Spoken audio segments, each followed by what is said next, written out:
Sure. How's this?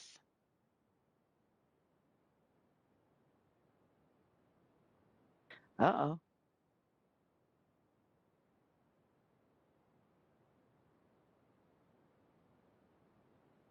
Do you want to restart the meeting?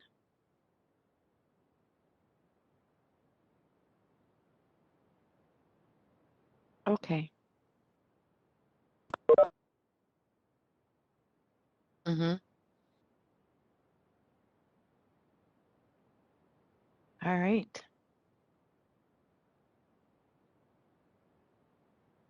As am I. Thank you. Hello, Stuart. Hi. Hey there, can you hear me all right?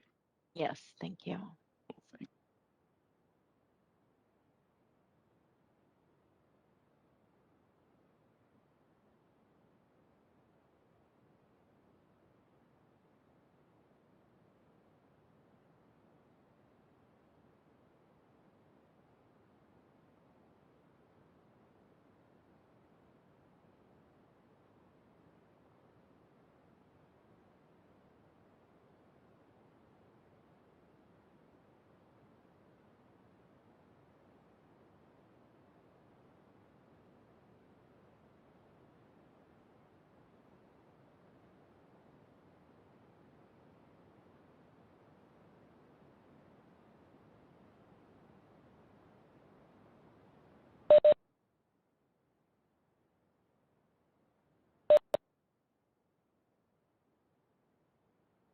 Yes, nobody added any requests, so we're good. Hello.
Hey, Stuart.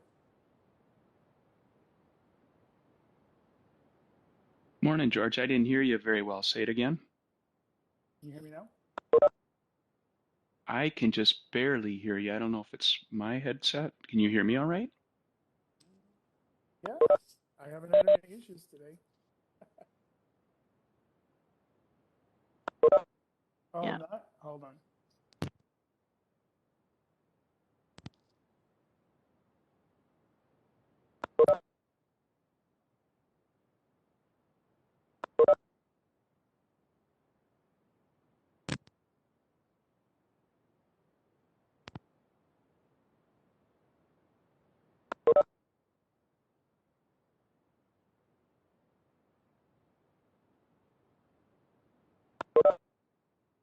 How about now?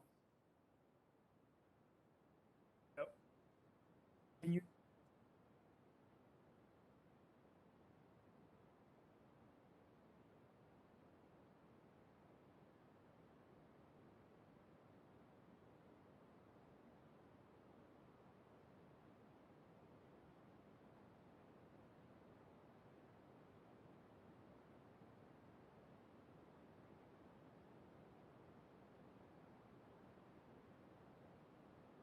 just says microphone.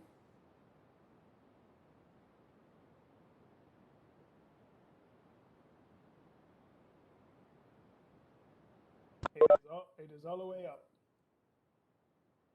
It is all the way up. Yep.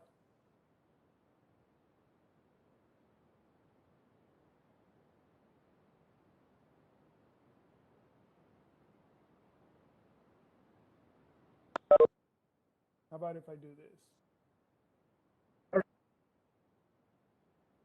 No?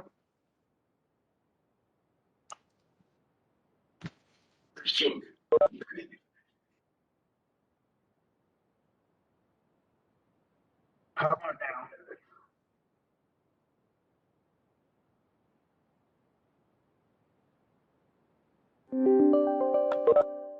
Yep. How about now? Can you hear me now?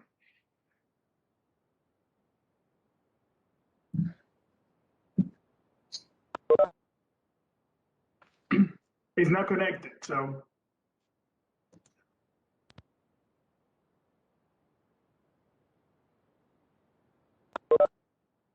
How about now? No? I'm gonna disconnect it. Hear me now? Yes.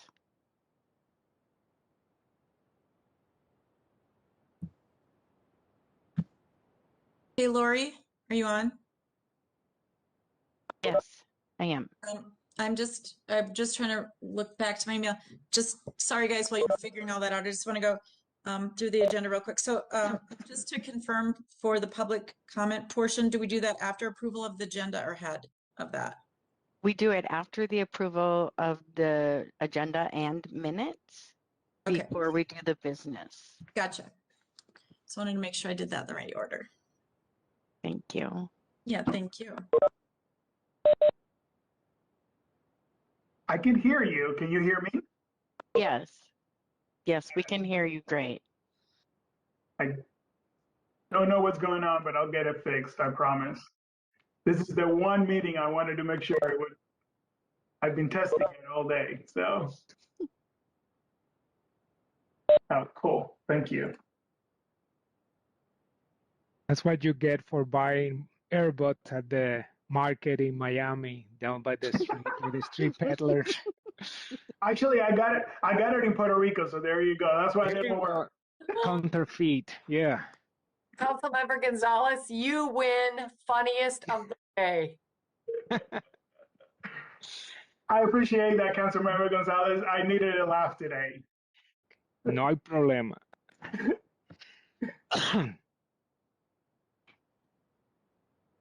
All right, so we can all hear each other. That's lovely. And Yes. how are we doing on quorum?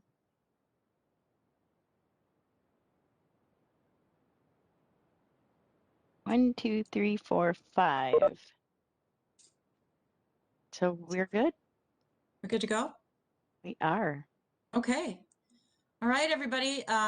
This is Judy Johnson. I'm the vice chair of the management committee. I'll be serving as chair with Councilmember Ferguson's recent announcement and departure from the council until there's a permanent replacement for that role. So I'd like to welcome you all to the February 9th management committee meeting. And with that, we will get started. Lori, I'll turn to you for just a call to order. And so we have official attendance. Barber.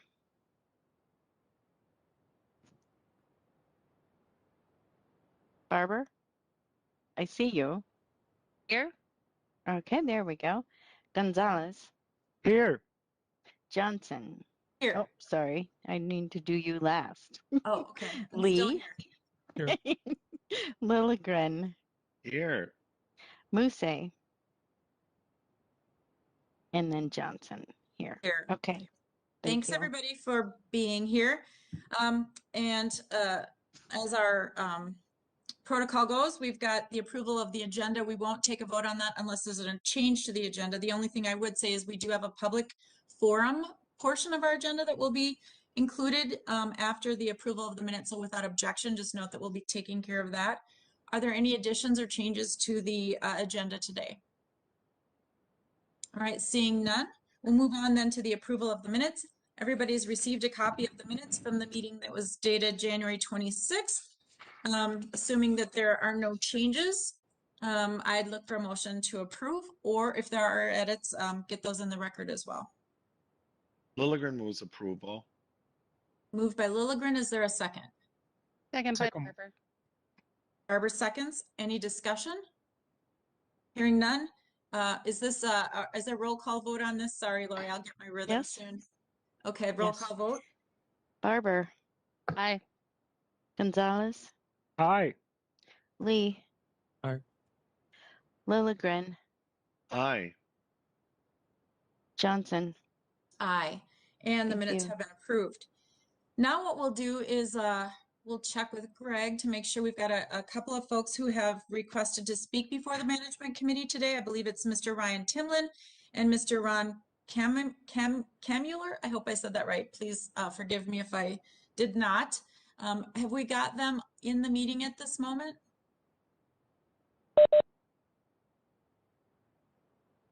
Okay, thank you both for coming forward and sharing some comments. Each of you will have 3 minutes to speak before the committee with whatever issues you'd like to address with us. And then after your comments are done, you'll have to go off of this meeting again, but you can certainly loop back and watch the live feed as it continues on for the rest of the meeting. So with that, I'm not sure who would like to speak first, but if you could please identify yourself by saying your name and your address or which organization you're representing for the record. And welcome.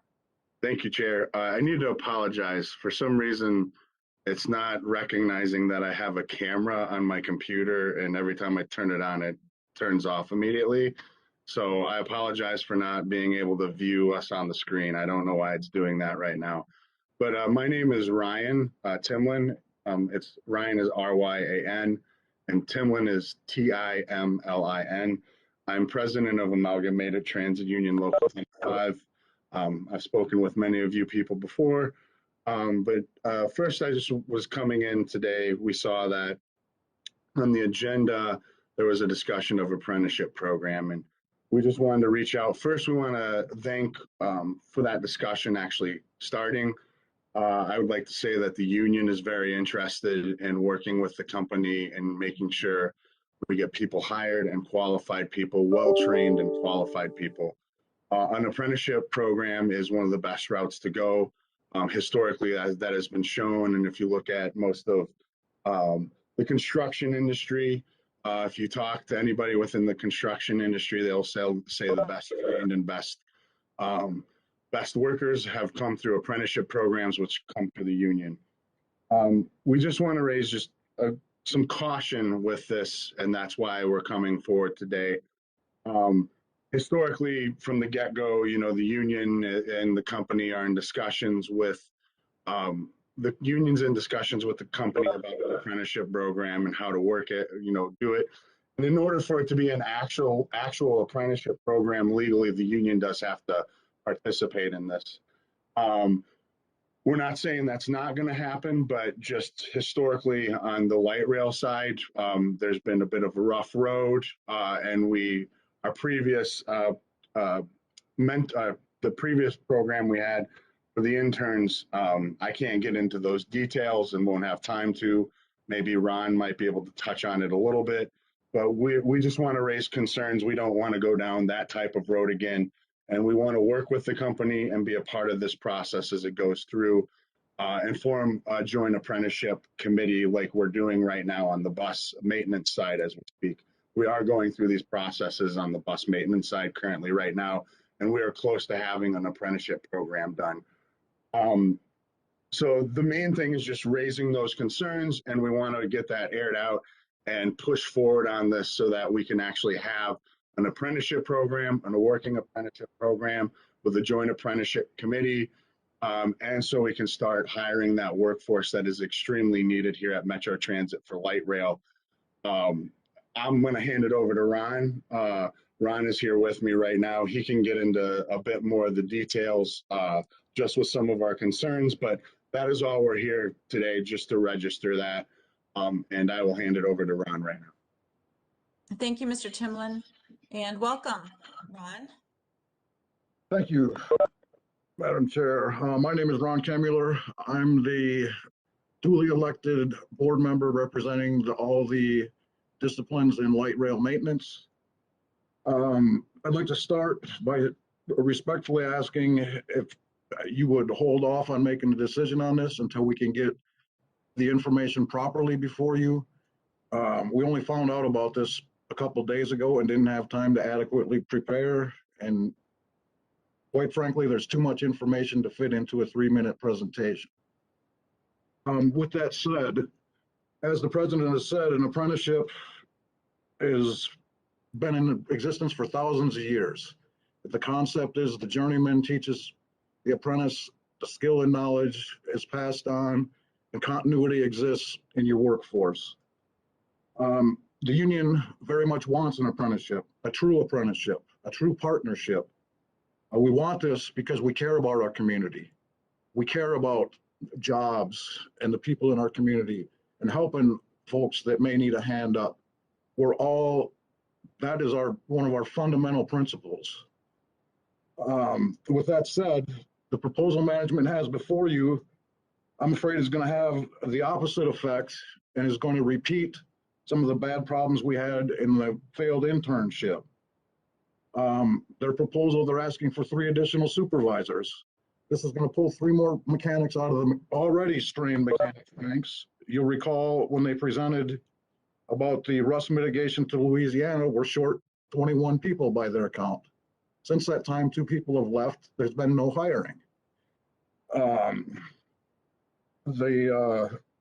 What's come out of that, they did not, the EOC is currently investigating light rail maintenance, and it's due to problems with that program.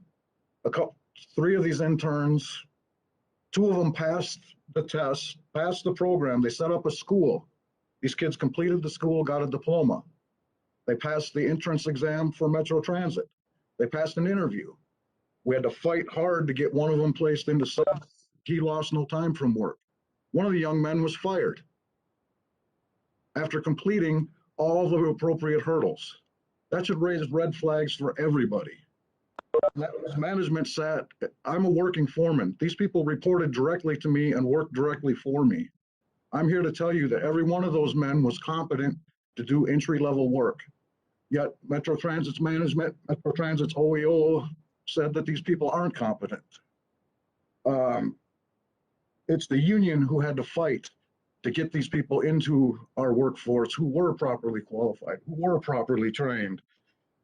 We really want to avoid that moving forward. That's not fair to people to upset their lives like that. That doesn't do the community any good whatsoever. Currently, we have people in our ranks, in our helpers ranks. You hear about the shortages we have. An apprenticeship is going to help fill that.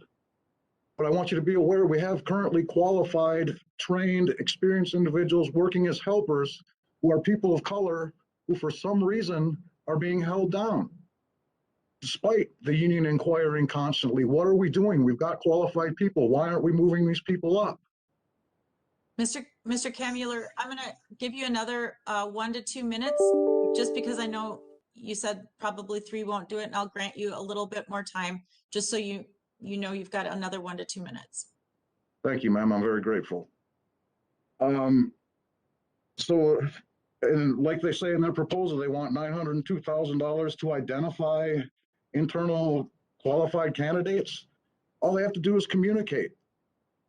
I was able to accomplish this in a matter of minutes in discussing with the people and looking into their backgrounds.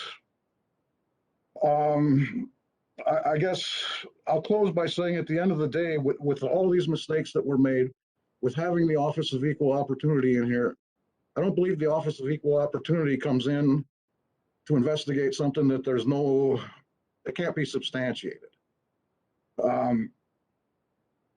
These problems that I've outlined for you, I'm afraid if you allow this to go through when there was no communication with the union on this, if we're going to have an apprenticeship, we're going to have a partnership.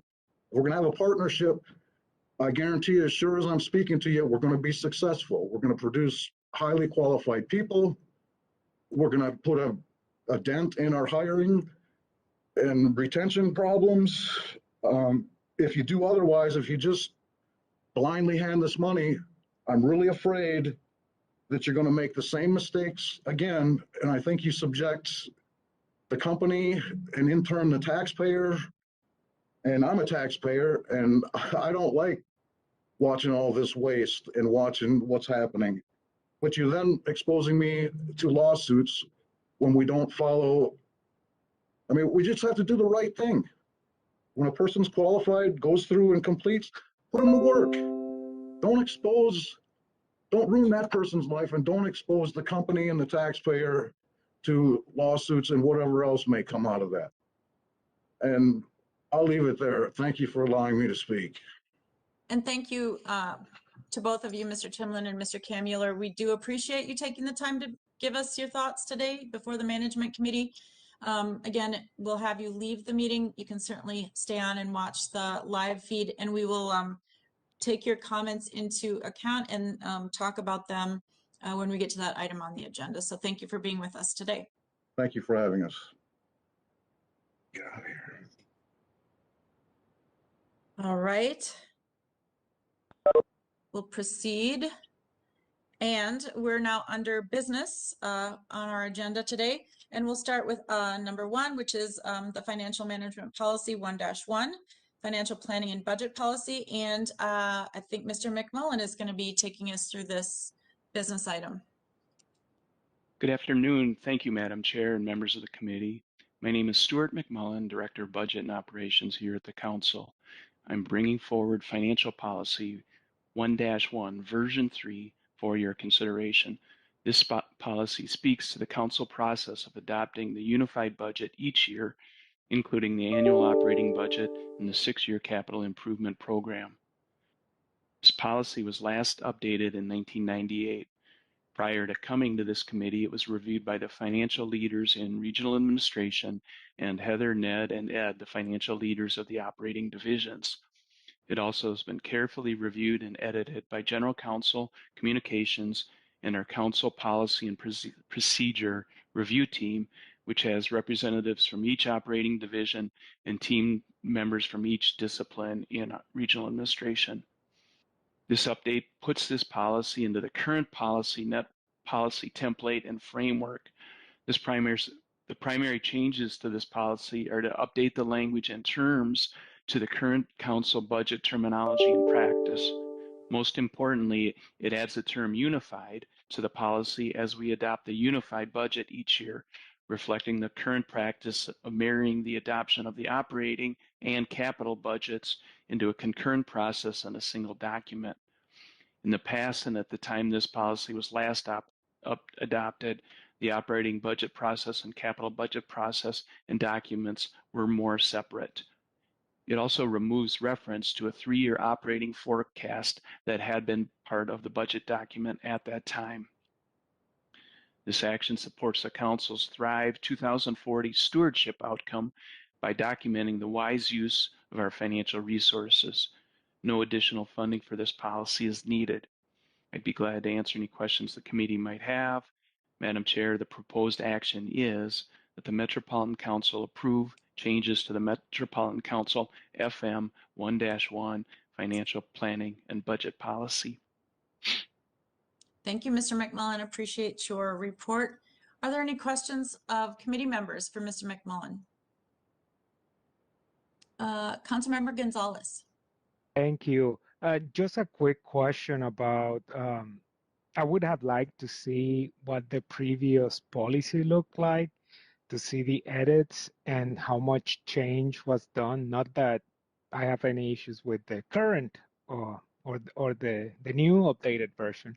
It's just more of a visual individual, and seeing the actual changes will have been interesting. So thank you. Thank you, Councilmember Gonzalez. I think that's a great idea. In fact, just as I was going through the agenda too, I was thinking the same thing. Maybe if you wouldn't mind, I don't know, how easy this would be to do, but if you could email out to the committee afterwards, that would be great. If people want to review that, we would appreciate that. Are there any other questions or comments on this item? making sure I can see everybody. If the hand is up and I'm missing it, just go ahead and speak. All right, seeing no more discussion then, the staff is asking us that we adopt the changes to the Met Council's Fiscal Management Policy 1-1 in its version 3. Do I have a motion from someone on the Management Committee to approve? So move. It's been moved by Gonzalez. Is there a second? Lilligren seconds. Seconded by Lilligren. Thank you, council members. No further discussion? Seeing none, then we'll do a roll call vote on this item. Barber. Aye. Gonzalez. Aye. Lee. Aye. Lilligren. Aye. Musse. Aye. Johnson. Aye, and that passes unanimously. So thank you very much for that presentation.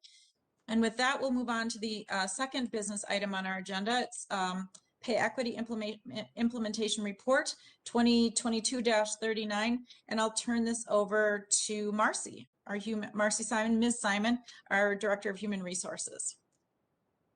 Thank you, Chair. I'm here to present business item number 2022-39, the Pay Equity Implementation Report. And with me today is Kevin Pagachnik, who is our compensation analyst, to help with answering any questions you might have. So the state requires local government jurisdictions to submit a pay equity report every 3 years. And this is really an analysis of the pay structure for evidence of any gender inequity. So how the pay structure relationships among jobs in the organization compare. So the concept of pay equity is designed to address the problem of a wage structure in which there is one pay pattern for jobs performed mostly by men and another pay pattern for jobs performed mostly by women. Pay equity primarily affects pay structure, not pay level or pay method. And this analysis does not take a look at individual pay. It looks at the pay structure. So we want to ensure pay equity through our established pay ranges and job evaluation system. And we use our job evaluation system, which is the Hay methodology, to determine comparable work value of each employee job class. So our data is basically entered into the state system through MMB, and they do a number of tests that are used to analyze the information submitted and determine whether or not we are in compliance. And we are in preliminary compliance. The first test is the completeness and accuracy test, and basically once the council approves this submission, then we have completed it. We'll meet the completeness and accuracy test. The other 3 tests are a statistical analysis that compares salary data to determine if the female classes are paid below, consistently below male job classes. There is a salary range test, and which includes a T-test, and then there's an exceptional service pay test. So you'll see on this presentation slide that the evaluation is for the statistical analysis, and the underpayment ratio is that we have to be 80% or higher, and the degrees of freedom need to be greater than the value of T. And you can see that in the last reports we have met that test. The salary range test, we must be at 80% or higher. We're at 97.21. And then the exceptional service test needs to be either at 0% or 80%. So the result then is that the Met Council is in compliance. So the action is that, proposed action is that the Met Council approve the preliminary 2022 Pay Equity Implementation Report. And with that, I will take any questions that you might have. Thank you, Ms. Simon. Are there any questions from committee members on this report? Councilmember Lee. Thanks, Chair. Thanks, Marcy. I have a question about the 80%. When MMB takes all this information and they decide that 80% or higher is acceptable, what are they testing us against? Is it other county governments, cities, or even the private sector? And how do they come to the 80%? Kevin, maybe you can help us with that. I mean, this really goes into a software system that takes our data and then generates the report. The salary test is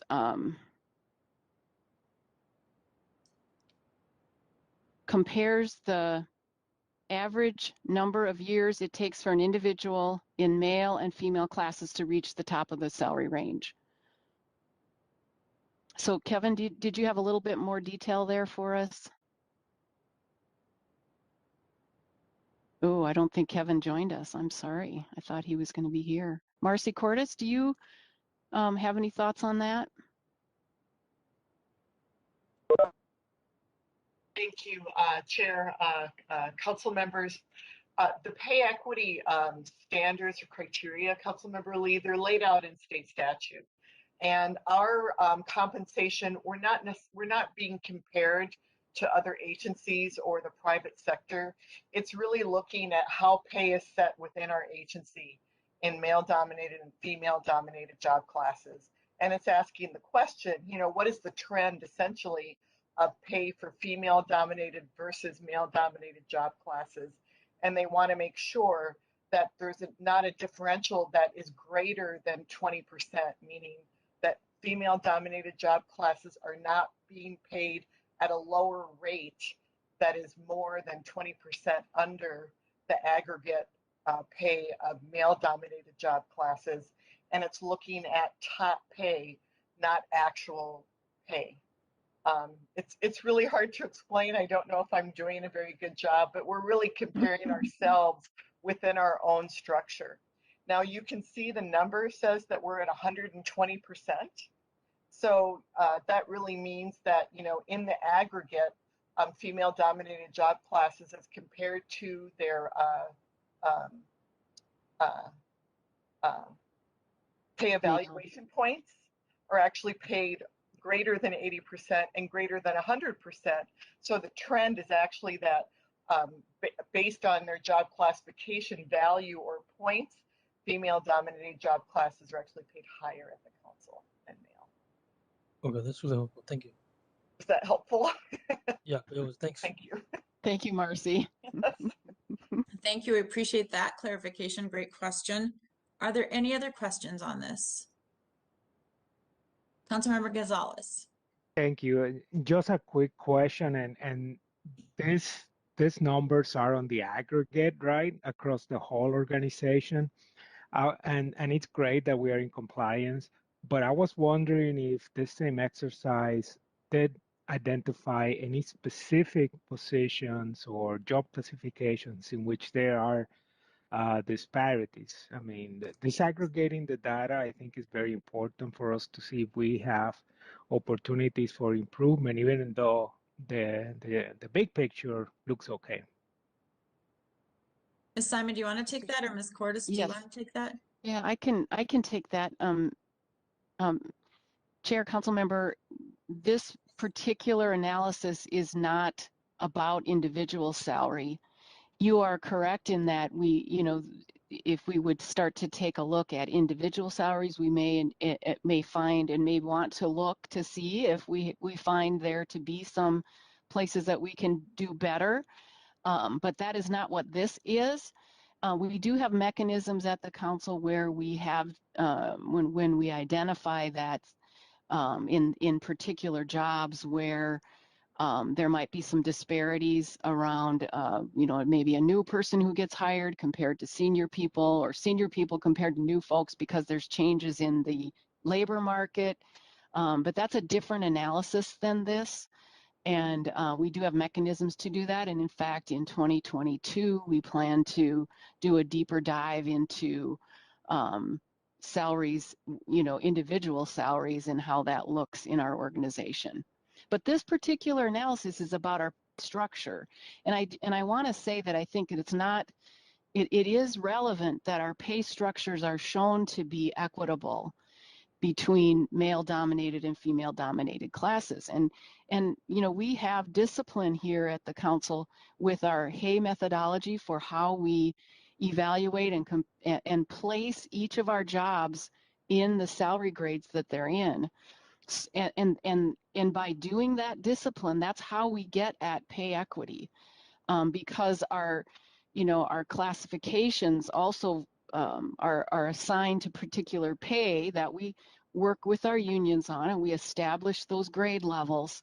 But we have to do it in a way across the whole organization that gives jobs with equal amounts of know-how, problem solving, and accountability equal assignment to the correct classifications and grade levels, so that we're paying them equitably. And I know that that's always hard sometimes, I think, because we can have jobs where the market might be paying a lot more, or a particular job that gets sort of hot in the labor market. But as an organization, we have to try to keep those equitable pay relationships based on the net value of the work, the know-how, the accountability, and the problem solving that is required of each level of work. So this is a good indication of the equitable nature of our structure.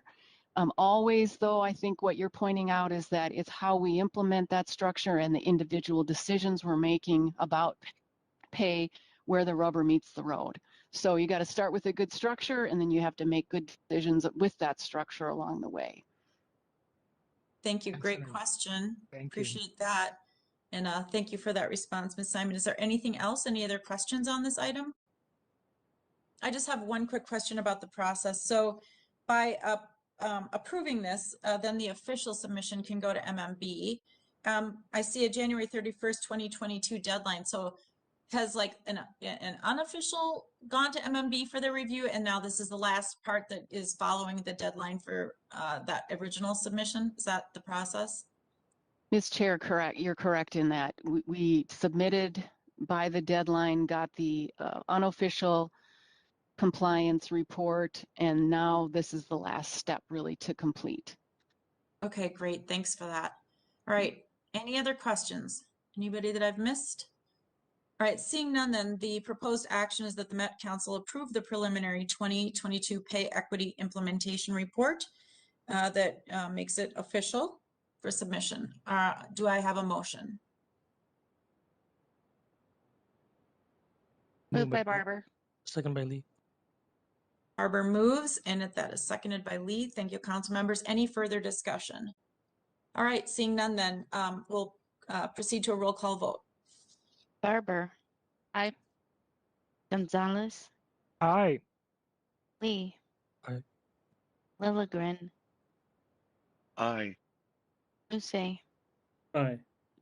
Johnson.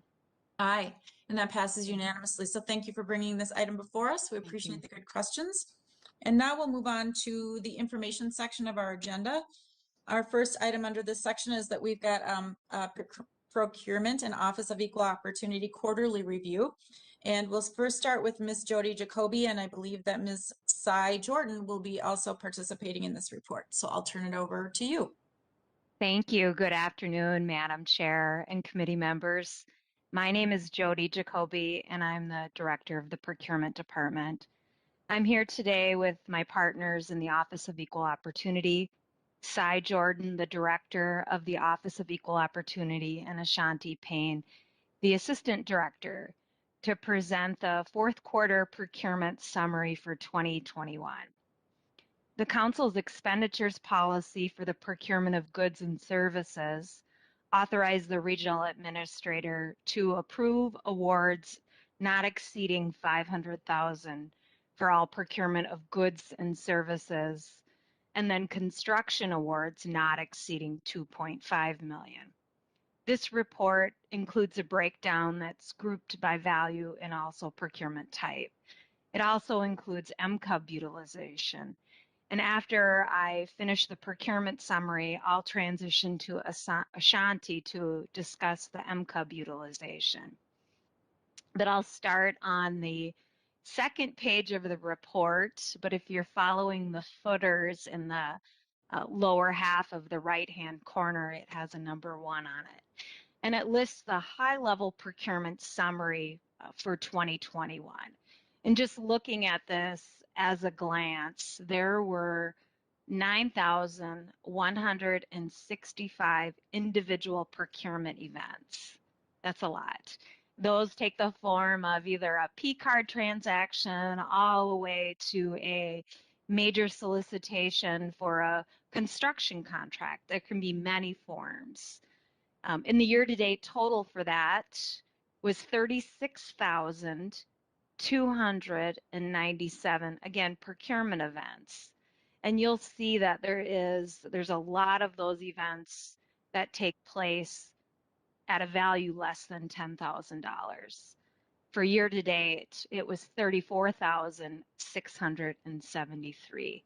So significant opportunity for new vendors, especially some of our small vendors and our MCUB vendors.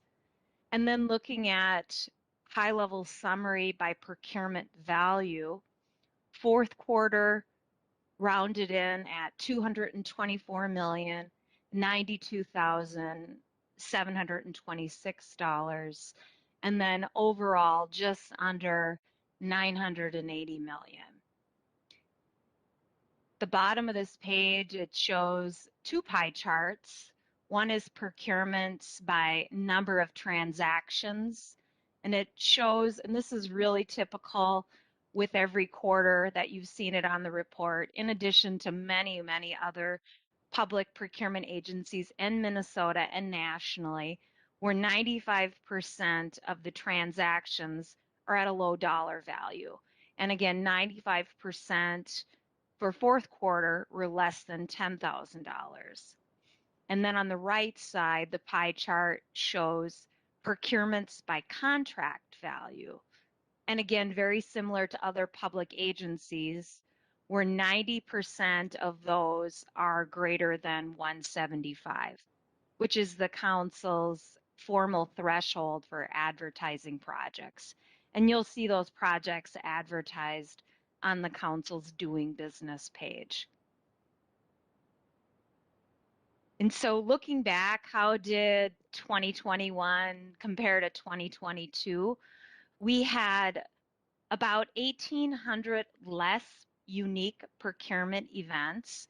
2021 was like unprecedented. We are in the second year of this pandemic, but in 2020, we saw many, many more individual transactions that were related to some really unique pandemic purchases. However, in looking at the spend of 2021 versus 2020, it was about $254 million overall. Some overall observations from the procurement team is we're seeing really a fantastic success in our MCUB Direct Select program, which started in 2019, and it allows direct select to an MCUB vendor up to 25,000. That means that you don't need multiple quotes. You can submit a quote from an MCUB vendor when you're using local funds, and you can go right to a purchase order. It seems to be really a great wheelhouse or a sweet spot, not only for our internal customers and for our procurement team, but we've heard just great success and gratitude from our MCUB vendors to have an opportunity to get their foot in the door, establish relationships, and then also demonstrate the quality and competence with their product and the service that they're offering. In fact, in looking at year-to-year basis, I mentioned it started in 2019, and quarter to quarter, it stayed in 2019 about 3% total of purchases for that dollar value, 3% to 4%. And then in 2020, it ranged from about 4% in first quarter, 6% in second quarter, 15% in third quarter, and 9% in fourth quarter. And then in last year, 2021, it went from 8% to 13% to 17% to 16%.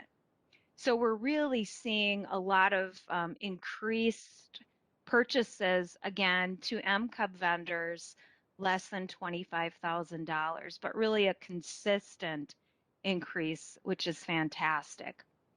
Additionally, in fourth quarter, procurement rolled out the 6% preference for non-construction service and goods at a value between 25,000 and 175. And the full rollout of this project started in 2020. There were 6 projects that qualified for that procurement method, and our team is really excited for the full rollout this year. Another notable internal process improvement is we have reached the 1-year anniversary of what we're calling our SORT team, our sole source review team. And we've seen significant improvement in implementing best practices to not only review, but to provide feedback to project managers before they are submitting what they believe is a sole source form, including many of those projects being redirected for a competitive solicitation. The pandemic work continues, and I'm very proud of the entire procurement team and many other tireless leaders across the councils to source these pandemic supplies. As I'm sure you're aware in your personal lives, the supply chain is really stressed. That's a consistent and a persistent challenge that our team faces.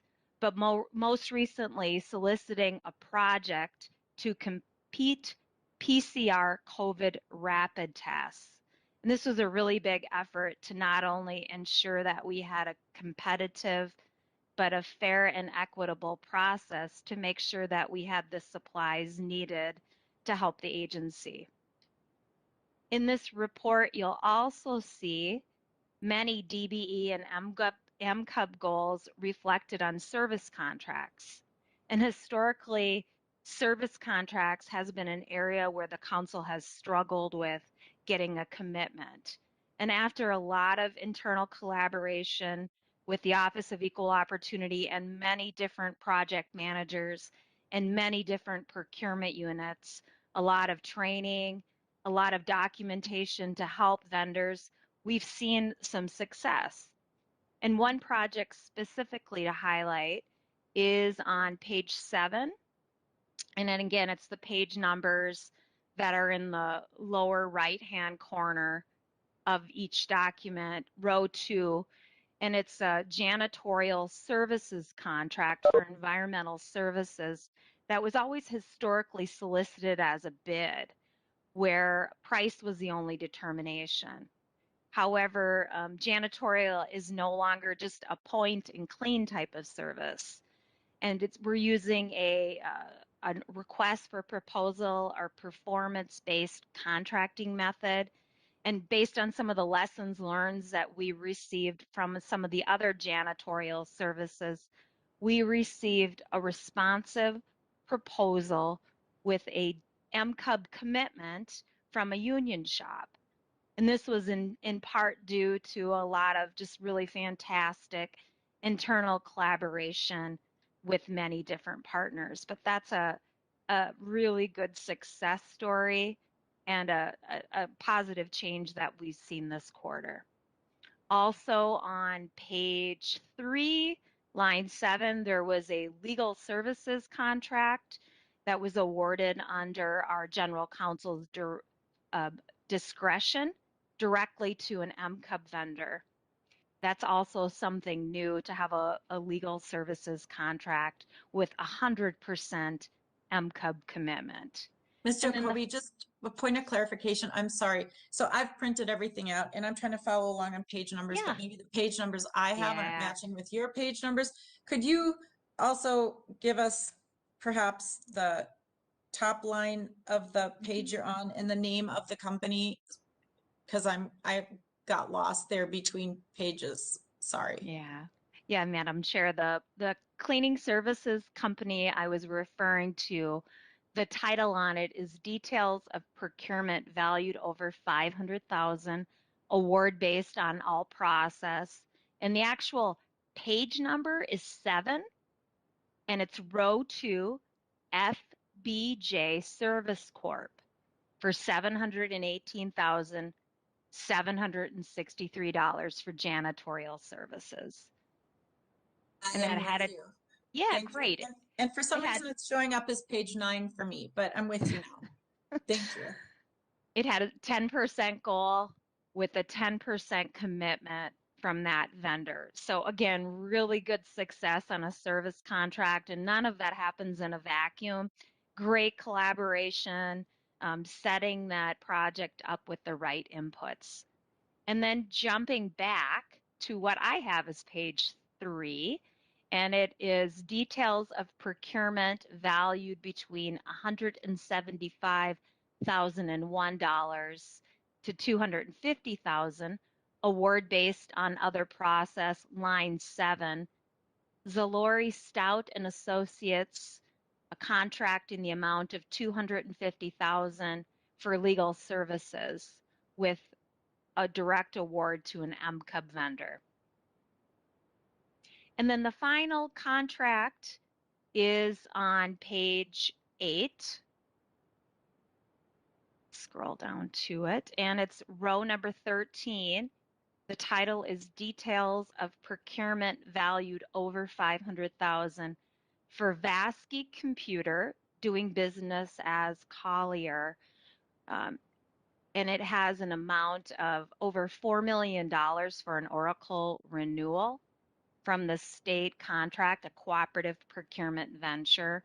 And our Office of Information Services office worked really, really diligently to utilize a state contract that had an MCUB vendor. Because this was a state contract, there was no goal assigned. However, 100% of that award was directed to an MCUB vendor. So again, just a really another big success, lots of contributions with fourth quarter. So, and Jody, just if I may, so on that line, I'm with you. And then under MCUB DBE commitment, it is 100%, but it's showing up as none. So is there, because we were going with Vasky, but then they channeled it through to Collier, or channeled, I'm just, can you clarify that for me? Yeah, Madam Chair, council members. So the column that says none, there was no goal assigned. However, the commitment was 100%. So even though there wasn't a goal, that contract was fulfilled by a vendor who's going to self-perform, and they were an MCUB vendor. Okay, and just for, again, for clarification, so it says none under MCUB DBE commitment, but is that because it's not showing up with a percentage because we don't have a goal assigned? Because I don't see 100% in that column. Yeah, so mine, I pulled my, Madam Chair, committee members, maybe there's not the right, there was no goal assigned and 100% commitment. I'm online too, and maybe, I don't know, maybe there were changes made to the report. I'm just making sure I'm tracking with everybody, and anybody watching at home who's extremely interested in this can track as well. So I can circle back, but for some reason my pages are off, and on that line for Oracle support renewals, state contract, I'm showing nothing under NCUB DBE on the information I have, but Yep, I believe you. It's good. Madam Chair, I know that there was some updating to the report, so maybe that version was printed before it was updated. But unless there are any questions, I'd like to transition over to, I believe Ashanti Payne is on with the Office of Equal Opportunity to talk about the specifics for fourth quarter and MCUB utilization over the entire year for 2021. Thank you, Jody. I will jump in. Cy Jordan, Director of the Office of Equal Opportunity. I want to orient you to the goals of the council, share some highlights, and then transition over to Ashanti, who will go into our Q4 MCUB report.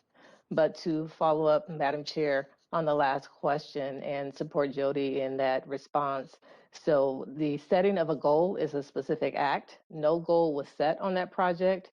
However, through the straight contract process, the company is also on our directory for MCUP DBE.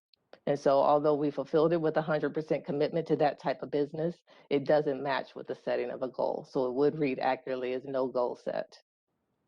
And thank you for that clarification. I appreciate it. I pulled this report on Monday. I'm assuming there might have been some updates to what now is posted online. So and just as council members pull information at all different times to read it, I just want to make sure that what's online right now is accurate and does match what you're going through. So thank you for that clarification. Correct. And the updated version should also read as none because no goal would be set. And so I do want to join in with Jody in speaking to the actions that we've been taking over the last few years and how they have been showing some results and moving the council forward in our objectives. We've put quite a great deal of work and effort and collaboration and partnership across the council that's been intentional in our actions. We've shown activation of our commitment for our organization and also engaged with staff across the council who've been very responsive to incorporating the value of inclusivity in our spend with our contractors and with our goods and services. And so they are to be congratulated for that work and moving us forward. In 2020, our council goals for the MCUP participation were increased from 12% to 14% for construction specifically, and from 8% to 10% for goods and services. In our FY 2021, the council achieved 15% of MCUP participation in construction and 4.3% on goods and services. So that would be 15% against our 14% goal, 4.3% against our 10% goal for goods and services, even through our time in the pandemic.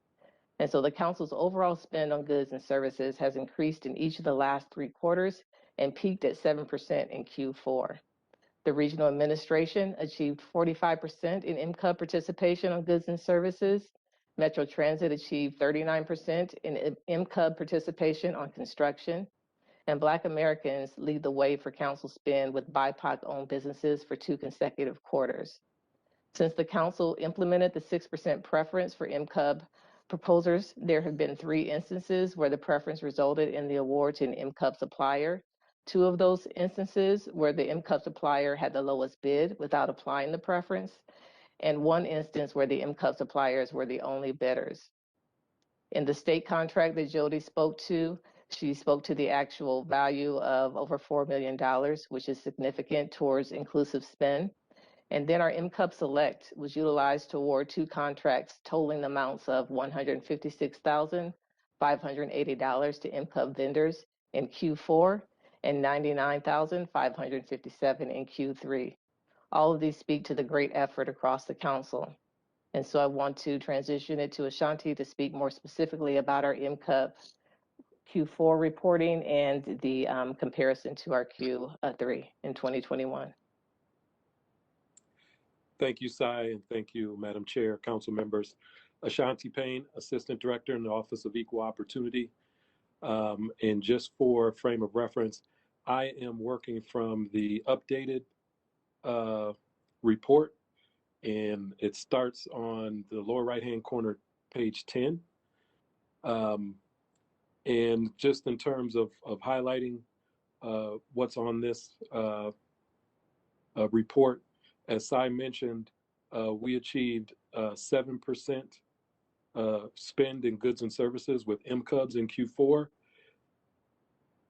Even though that is short of our 10% goal, our spend in goods and services has steadily increased, and I think, again, that is reflective of the efforts combined throughout the council of being more intentional, utilizing the tools and services that procurement and OEO have offered to business units, and we are looking forward to that continuing to rise and exceed our goal.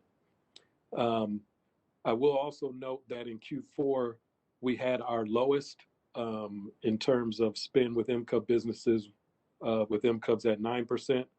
So we did have our OEO staff look into this and provide some insight relative to that. And two things really stood out around that.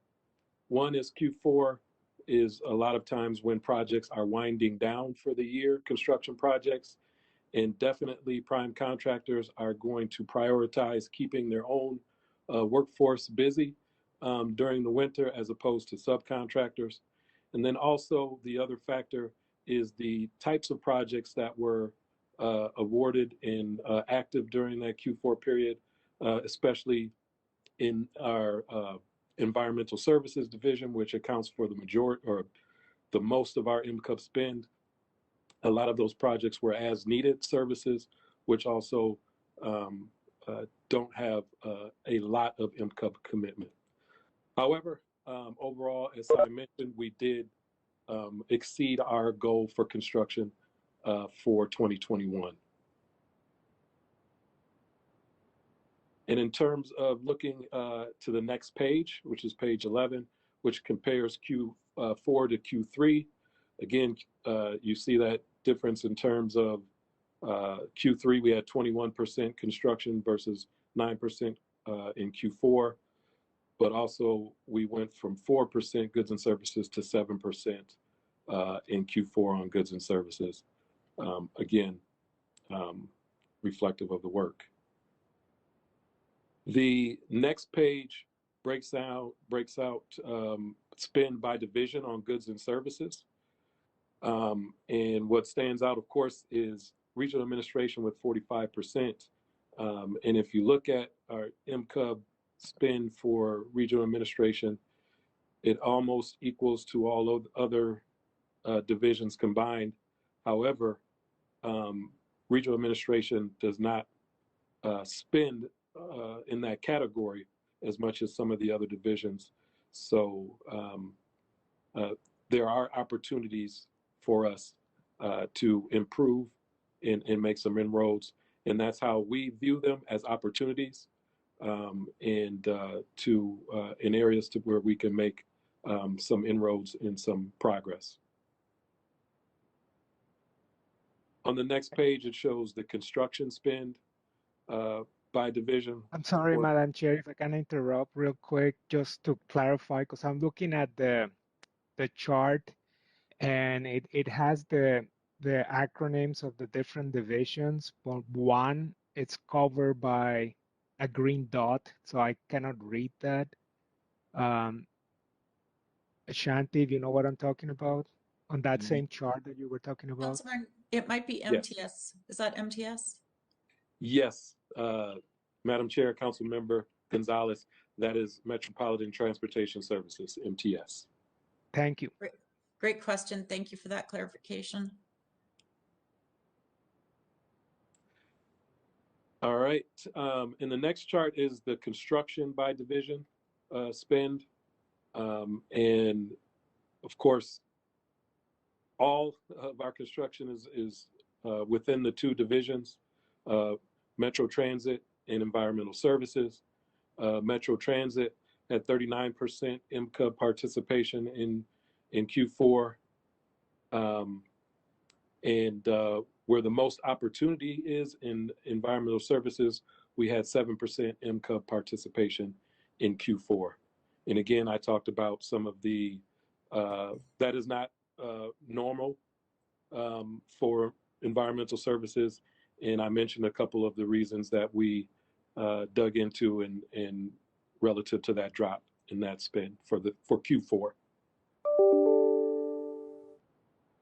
The next page of the report breaks down the utilization by gender and ethnicity. And again, I'll just emphasize some of the key points that Sai made relative to our spend with Black-owned businesses. This is the second quarter in a row that Black-owned businesses have been the lead in terms of our spend with BIPOC-owned businesses. That is not, that has historically not been typical for our spend and our trends. And also we looked into that, and that is a big part of that is relative to a vendor, a Black-owned construction company that prior to 2020 had never performed any work on a Metropolitan Council project, and now has been awarded in up over $2 million in contract value on those projects. Also, that also speaks to some of the other work that's going in, because that vendor was part of a mentor-protege agreement and arrangement that was facilitated and arranged by the Office of Equal Opportunity.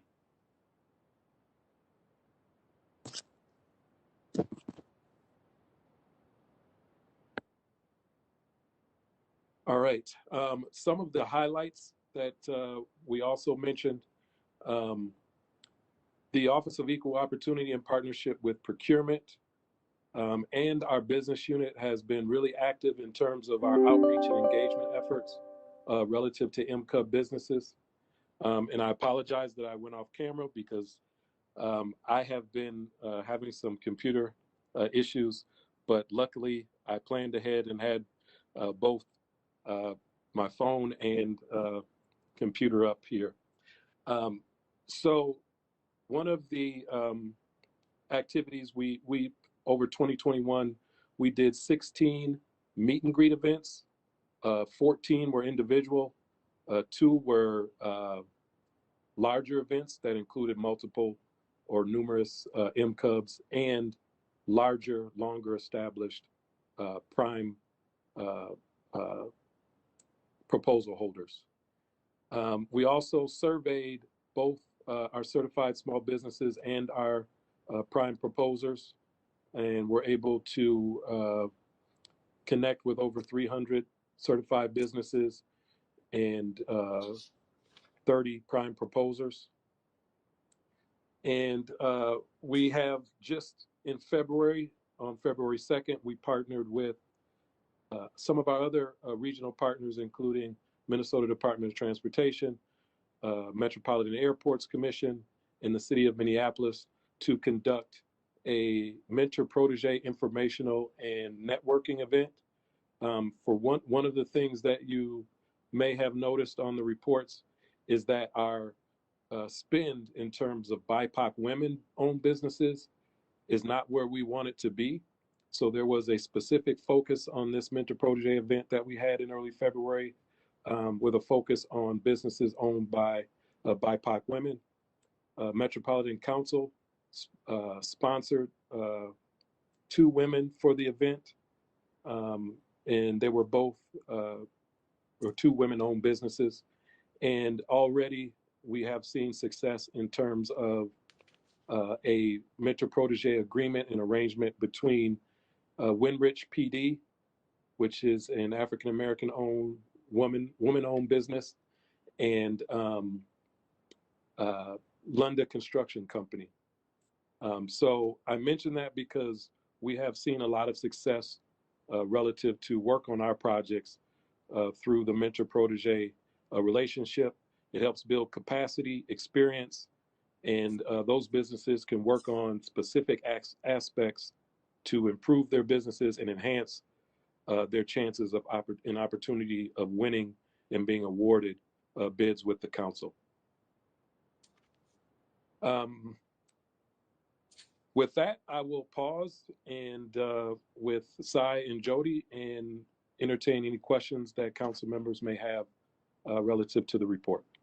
Thank you, Mr. Payne. I appreciate this report. Do committee members have any questions about the report?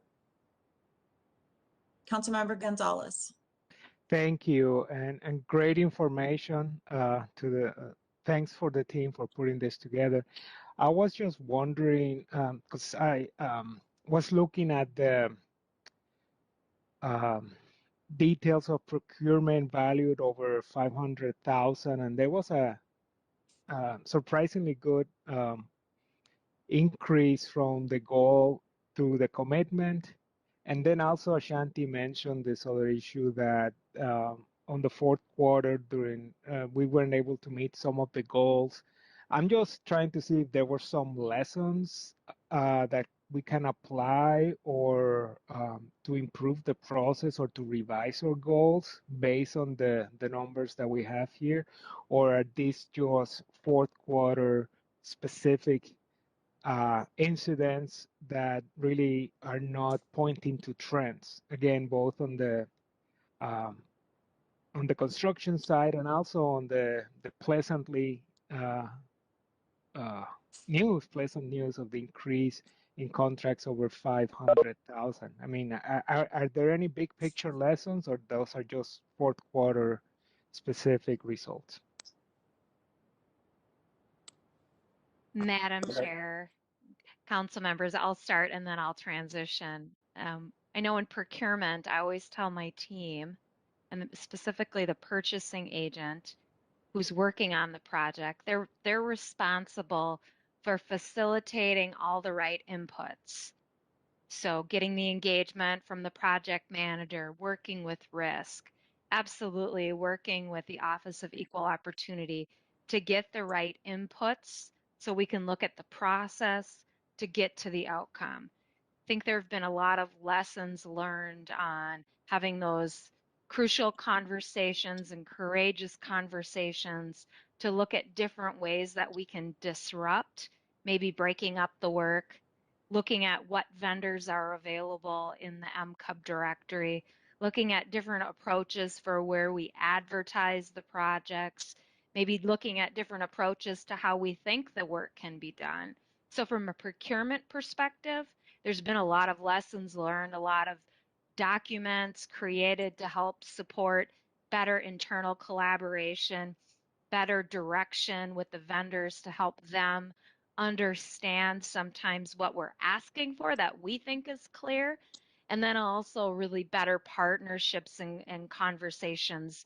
We aren't there yet, but we've made a lot of really good process and a lot of great strides throughout the year that I think will start us strong as we're already into 2022. And then I'll transition it to Sai and to Ashanti to add their parts to that answer. Yeah, thanks, Jody, Madam Chair, council members. I think there are some things that are indicative and unique to the fourth quarter relative to construction, just because of the nature of the work and it's winding down again. However, it is timely because we have begun some conversations.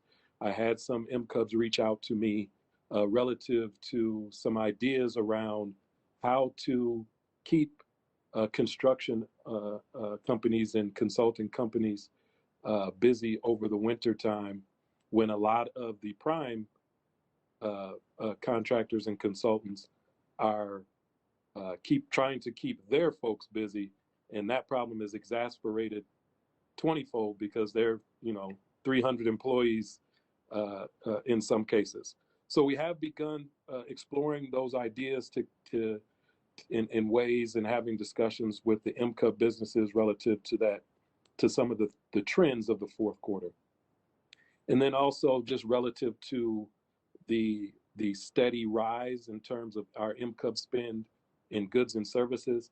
That is something with a concerted effort. I think Jody spoke to this and Sai as well, that that takes all of us across the council to make sure that we continue to see that rise.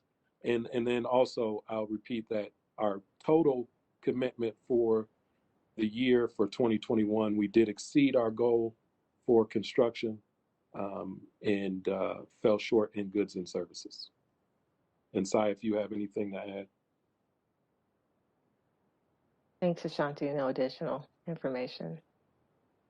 Okay, any other questions? Thank you for that. So I have a question. So Ashanti, you previewed some things that are going to be coming up and as it relates to the apprenticeship program, if I heard you correctly. And I just want to go back to the gentleman who testified at the public comments portion of the agenda. Is that the connection, the reference to that spend that's coming up where those comments would be applicable in this discussion? Thank you, Madam Chair, council members. No, these are not connected in any way. I did listen to the testimony, the public testimony from the gentleman earlier. I don't know if Cy had a chance to hear it. And some of it I could follow, and some was a little bit hard to follow. But what I did get from his comments is that somehow OEO made decisions relative to the qualifications of individual hires, which is not the role of OEO. That's not in our authority, purview, or part of our role. So I wasn't sure in terms of where he was coming from with that, and perhaps there may be someone on the line from HR or workforce development specifically that could maybe provide a little bit more insight in terms of what he was trying to get at. But oh, go ahead. I'm sorry, Ashanti. I didn't mean to cut you off. No, I was just going to ask if Cy had a chance to listen to the public testimony. And before we go on, I think I want to make sure that the public comments relate to our agenda today. If they don't, because I believe I heard too, I was taking some notes, which I do appreciate the comments, but I think there was reference to approving something today, and this is an informational item, and our administrator has the authority on spends going forward as it relates to this policy. So I just want to make sure I'm tracking correctly too. If it is not related to today's agenda, we can circle back, and I'm happy to meet with both gentlemen who spoke and follow up. But I don't really want to go off of the agenda either. I want to make sure we're on point. So I just want to make that comment before Cy or anybody else jumps on. Thank you, Chair and Council members. I came in the middle of the conversation, so I would need more information to understand what it was in reference to. What Ashanti has spoken to today around the Mentor Protege program is distinct from an apprenticeship program. And so we're not sure how those comments relate to this presentation or if they impact maybe the Thrive implementation discussion. And so we'll wait to hear more information on that and be responsive. Okay, and I just want to be very careful as it relates to personnel issues and anything like that, and just make sure I'm tracking so that we're on our agenda points here made. So we don't need to discuss that any further. If it does relate to the Thrive initiatives ideas, we can potentially bring it up there. But I do also offer both of those gentlemen who spoke that I'm happy to meet and go over any concerns that they may have outside of this meeting. So are there any other questions on this information item that was brought before us today? Seeing none. No, Madam Chair, this is George. Just wanted to let you know that some of what they were talking about, it relates to the Thrive. And I would like to also recommend at this point, since we need to have a closed meeting, that we move the Thrive recommendations over to the next meeting if possible, and we can go over them with you and the committee at the next meeting if you agree to it. So thank you. I appreciate that. So what you're saying is actually move it to our next management committee meeting, take it off this agenda and move it forward a whole management committee meeting, or move it into our closed session. I just want to be clear what the recommendation was. Madam Chair, yes, ma'am. Moving it to our next committee meeting. Yes, moving it to the next committee meeting, yes. Okay, so and I just want to check in with committee members on that. That would be the recommendation, to move Thrive to the next management committee agenda off of today's agenda. Would there be any reasons we should not, or any discussion on that point? Councilmember Barber. Thank you, Madam Chair. I think it's a good idea, just because every year we do this, it prompts a lot of discussion because it's a lot, based on our priorities and where we want to go. And it should not be a conversation we want to rush through. Okay, so two things. We'll just make sure we're still in proper order. Let me go back. Is there anything else on the procurement presentation that we just had, our quarterly review? We'll stay on that until I make sure we're done with that one. And it looks like we are. So I really want to thank staff for all of your hard work.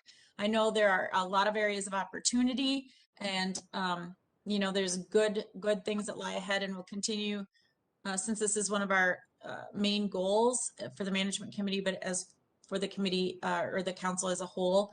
I appreciate all your hard work on this. And thank you very much for this wealth of information. If anybody does have any further information, I know you guys will all be there available to answer any of those questions. So thank you for that report.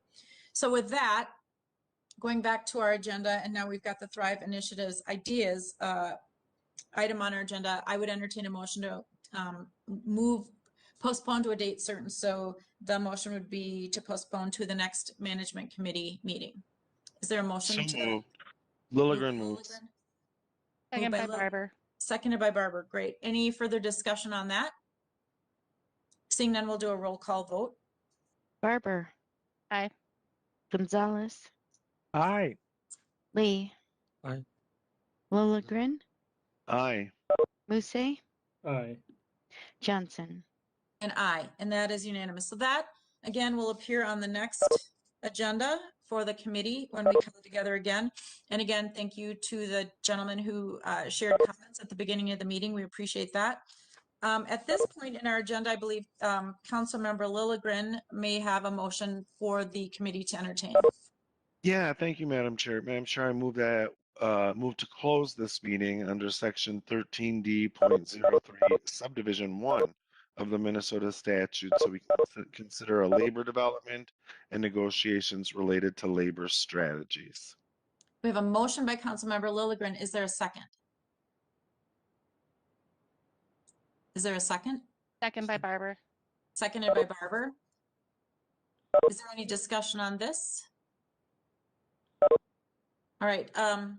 Before we take the vote on this, I just want to mention to everybody in the audience and the public, the governing body of a public employer by majority of the vote in a public meeting may decide to hold a closed meeting under the provisions of section 13D.03, as Councilmember Lilligren indicated, subdivision 1B of the Minnesota statutes. The discussion at a meeting under closed session is provided by law, must be confined to labor negotiation strategies, developments, and/or discussion and review of labor proposals. The proceedings of a meeting closed under this law will be taped and recorded, preserved for 2 years, and made available to the public as provided by law. And at this point in time, we'll move forward on the motion to close the meeting. Also, I just want to make everyone aware that before we close the meeting to discuss these labor strategies, just informing members of the public who are monitoring this meeting and for the record that the committee will adjourn immediately after that closed session of the committee after the discussion, and we will not be coming back into session. So I just wanted everybody to know that. So with that stated, we'll do a roll call on the motion to close the meeting. Barber. Aye. Gonzalez. Aye. Lee. Aye. Lilligren. Aye. Musse. Aye. Johnson. Aye, and that passes unanimously. So now we'll make sure that everybody who needs to drop off of the call does. And again, just for the public, after